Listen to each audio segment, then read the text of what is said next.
If you could instantly be fluent in a new language, which one would you pick and why? One of the ancient languages that we haven't been able to decipher, like Linear A or Proto-Elamite. We learned a lot about Egypt because of the Rosetta Stone, and it would be cool to learn about another ancient civilizations. If it has to be a current language, then I would want to know one of the languages that die every 2 weeks. Wouldn't it be horrible to be the only person who understands Linear A, only to find out all the extant writing samples alike? Damned Phoenicians. Come in here. Tack in our gerbs. Yeah. One of the biggest disappointments of learning a new language is that people are just saying the same old shit as in any other language. German. Yelling in German sounds like a lot of fun. C. Tons of jobs pay very well for programmers highly fluent in C. I was thinking Python, but I'm guessing C would have a higher pay cap. Now that I think about it, I think with Python you'd need more of domain knowledge than with C. Spanish. One of the biggest languages in the world and I don't speak it. My native language is Spanish Mexican. It isn't that hard if you come from somewhere where they don't speak English as a main language. I think most languages are a lot easier to learn if your first language isn't English, because English is that one language that never follows rules consistently and is designed to screw you over. I think it's more that English has very simple grammar, no genders and no cases. It's also not tonal and doesn't have levels of formalness encoded in the language. The most difficult part about English is the sentence structure. French. My kid's going into an immersion program this fall. My wife speaks it. I know words, but I duck the pronunciations all up. ASL. 18F. New York. What about you? Norwegian Norsk. I've been trying to learn it for too long, but my pea-brain says no. I know a YouTuber who moved from America to Norway. He made videos about words that he learned. It's called Mandarin if you're interested. Cantonese. I've studied Mandarin for a couple years now, and I'm still no good at it. I can't with the characters. To the point that I suspect it may be part of an actual learning disability. I've also studied Japanese for over a decade now, and my speaking listening is far beyond my reading writing, even though I spend much more time on the reading writing. Magical fluent Cantonese would give me a huge leg up in both Mandarin and Japanese, but also be a whole new language that I've never spent my own time studying, because if I picked Mandarin it would just mean all the effort of learning it was wasted. People say that Wu sounds like a Japanese person trying to speak Mandarin. If you look at the map, the Wu speaking region of China is the closest to Japan. Old Wu is very similar to Japanese if you listen to samples of it. Another Chinese language that sounds like Japanese is Minute Nan. Taiwan. A Minute Nan speaking place was once a Japanese colony, so Taiwanese Minute Nan probably has some Japanese loan words. Other variants of Minute Nan are still very close to Japanese. That's actually interesting, because from my knowledge the readings Kuniomi and Oniomi of kanji in Japanese was brought from the Wu dynasty, hence why it sounds similar. Arabic.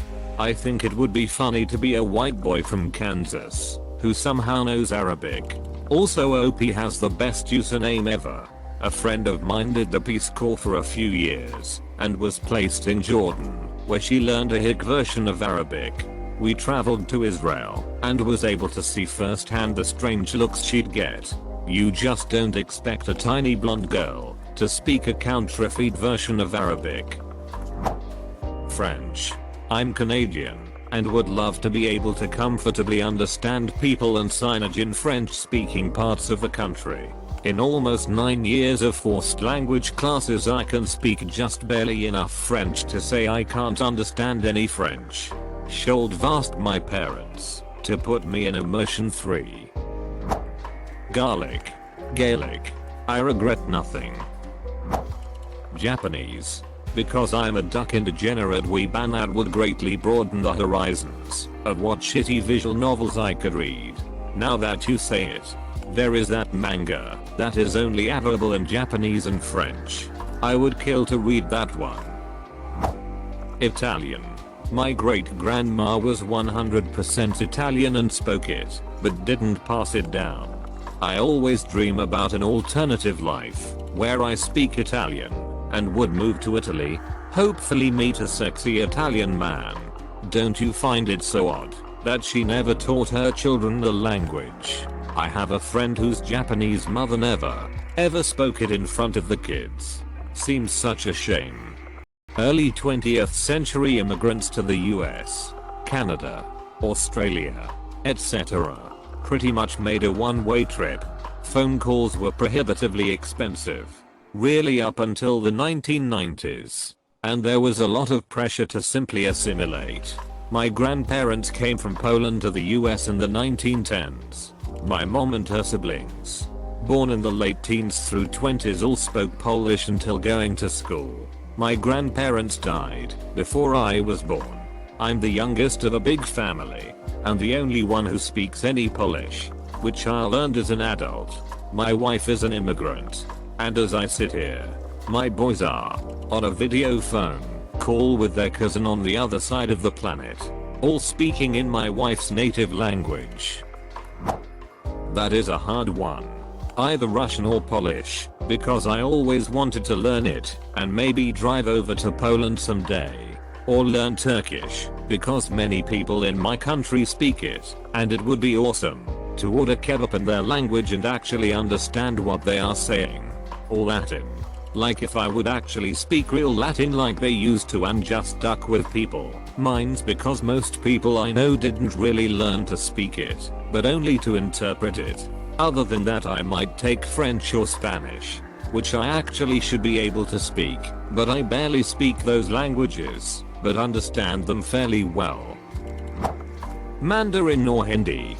They both have huge populations that speak it, so it would be nice to be able to have more sources of media to consume. Bollywood movies are awesome, especially the art house movies. German. Germany seems really cool and Austria looks especially beautiful. I've been told that it's not an easy language to learn, so being instantly fluent would rock. Next would be French or Mandarin, I guess.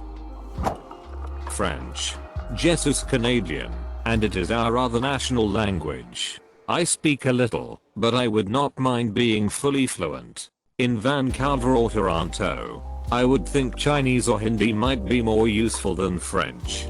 I'm in Alberta, a school librarian in a middle school, where 25% of our student body is in French immersion. We have a few students with a language other than English or French, but it is such a grab bag that French is definitely the most useful based on numbers. Irish. There are some ducking heavy insults in Irish which sound more like casting a hex. It also just sounds really pretty. I'm Irish and can't even speak Irish, lol. The government does a crappy job of teaching it. I can speak French way better than Irish. If only they didn't teach it, like we were born fluent. English. So according to Google Translate, the Japanese reads "I want to understand what you asked." This is funny. Navajo. I wish we were exposed to more of the Native American languages. I know a whole Tukri words and I hear someone speaking it at least once or twice a month. Japanese. I love how it sounds. Russian. I love Russian music and Russia's a very interesting country that I want to understand better. I minored in Russian in the mid 1980s when Reagan was president, and anytime I mentioned that I was studying Russian, people would joke, "Are you a commie?" It's a beautiful, complex language. Its grammar is almost algebraic in its expression. That's an interesting way to put it. I felt exactly the opposite way when I was studying the language. The lack of a definite word order in sentences made me feel really free and expressive, although I never really got to the point where I actually understood how different word orders affected the connotation. And the whole active versus passive verb thing there weren't really hard rules about that, at least not that were simple enough to guide word choice in the moment. Just does the action feel completed? It never occurred to me to try to compare it to math, but I would have definitely said that English was algebra and Russian was topology, or something like that, if you'd asked me back when I was studying it. Ukrainian so I can keep my heritage going. I'm someone who grew up speaking and going to school for Ukrainian reading, writing, history, etc. But still can't name the full alphabet. Depending on how much you know, reading is one of the best ways to learn. Ukrainian is easy to read, and you can look up any words online as you go. There are some great history books that are in English that go in depth, that I can recommend as well. Tomorrow. I'm from Guam and my mom speaks it. My dad understands it, but doesn't speak it himself. But my brothers and I were only taught basic words in a lifetime. We were never taught how to speak it, or brought up to speak it in our household. If I'm honest here, I think my dad was gone for work most of the time, so we barely saw him, didn't teach it to us, so that she can gossip with the aunties without us getting in their business. Now that I'm a mom of 2, I wish my parents put the time in to teach us our native tongue, so I can pass it on to my kids. Korean. I love the culture, and I would be able to understand Korean trap music as I sing, otherwise I feel like a fool a little bit. The good thing about learning Korean is there's so much native material to practice with, since Korea has a thriving entertainment and literature industry. I've learned a lot of vocabulary and really cemented my grammar by reading, watching their news, and listening to music. Sumerian. No one speaks it, and it would allow me to accurately translate the oldest texts.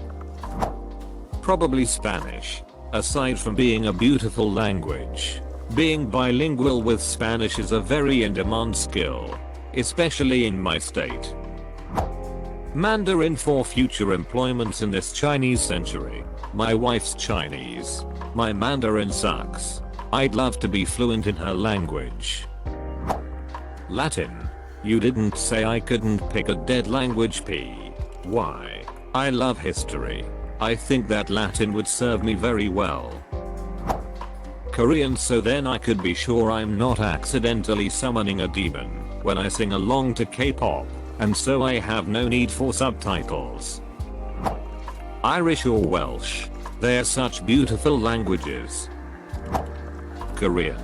I have a lot of Korean friends. The few words I do know apparently I pronounce very well. Spanish. I was unable to speak enough Spanish to have a real conversation with my abuelita, Mama Nelly. She died recently, and it's been one of my largest regrets not having tried harder to learn H's. Ancient Greek.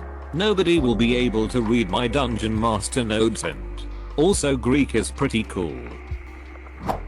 Yiddish. It was my great-grandmother's mother tongue. She didn't teach it to her children, though, but pretended to be a WASP, so she wouldn't face the discrimination Russian Jews faced in America. This was during the 1950s. I'd love to learn it as a way to connect more to my Jewish ancestry. None of you are thinking big enough. I would find some language we have lots of written records of, but no way to translate, and pick that language. This would lead to countless archaeological discoveries, and more importantly, I could charge whatever I want for my services and become quite wealthy just by being instantly fluent in a new language. Japanese. But if multiple, then Japanese, Chinese, Swedish, Russian and German. Python.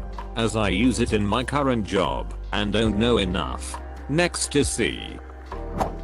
Irish just so can pass my exams, and it is needed to get into a lot of colleges. ASL.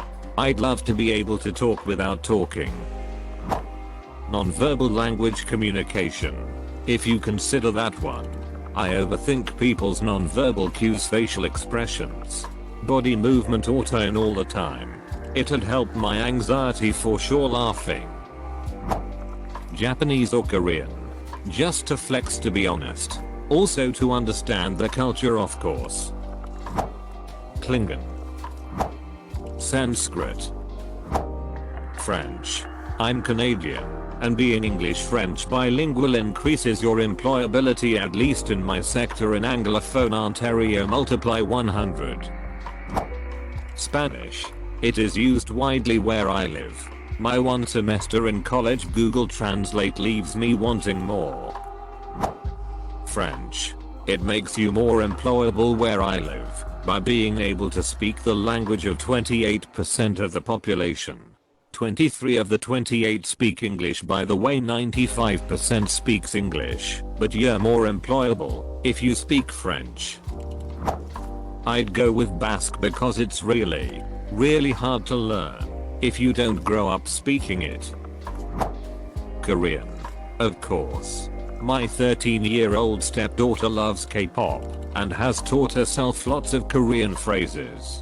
So now I feel obligated to learn some Korean because, of course, K-pop. Anishinaabemowin. My grandma was Anishinaabe and attended a non-reservation church school, which was essentially a residential school without the residential aspect, where indigenous children were taught only to speak English, French, and abandon all indigenous ways. She left the reservation and married my settler papa when she was very young. She never spoke about any of her culture and never spoke Anishinaabemowin to me, at least. Being indigenous was looked down upon, to say the least. Knowing the language would connect me to my heritage and would be a win for decolonization. Russian or Finnish, just because they seem to be really difficult.